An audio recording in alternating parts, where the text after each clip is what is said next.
Mutton भली test किंतु सेटा मटन नुह तो सेटा कौन चलतु जानिबा। नमस्कार सांग माने वेलकम करुची मोर डे 5 ब्लॉग को। तो चलतु स्टार्ट करबा आज दिन तो मार्केट रो आज स्वामी आने देथिले पणस पणस एते टेस्टी जे लोक के कुआडे खाइबा को भूली जिवे माछ आ मांस एमिति मु कहनी मो स्वामी को रहता हूं ना। अबे साले एकदम इन्होंने वक्त बदल दिया, जज्बात बदल दिए, जिंदगी बदल।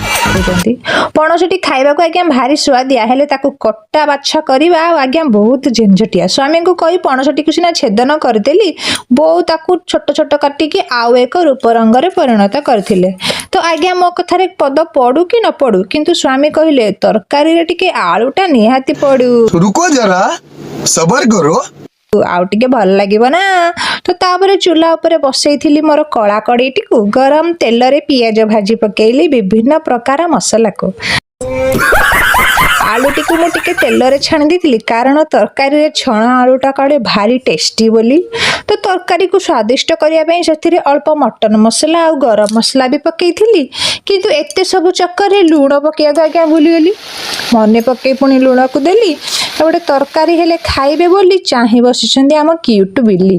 तो फाइनाली मोर कठोर परिश्रम पर तरकारी टी प्रस्तुत है परिवार सह आनंद रे मिलीमिशी भोजन करागला। तो वीडियोटी केमिति लागला कमेंट रे निहाती कहिबे आ हां चैनल टी को सब्सक्राइब कर देबे। पुणी देखाबो डे 6 ब्लॉग रे रहउची। नमस्कार जय जगन्नाथ। खामोशी भी लगे गीत जैसा सुकून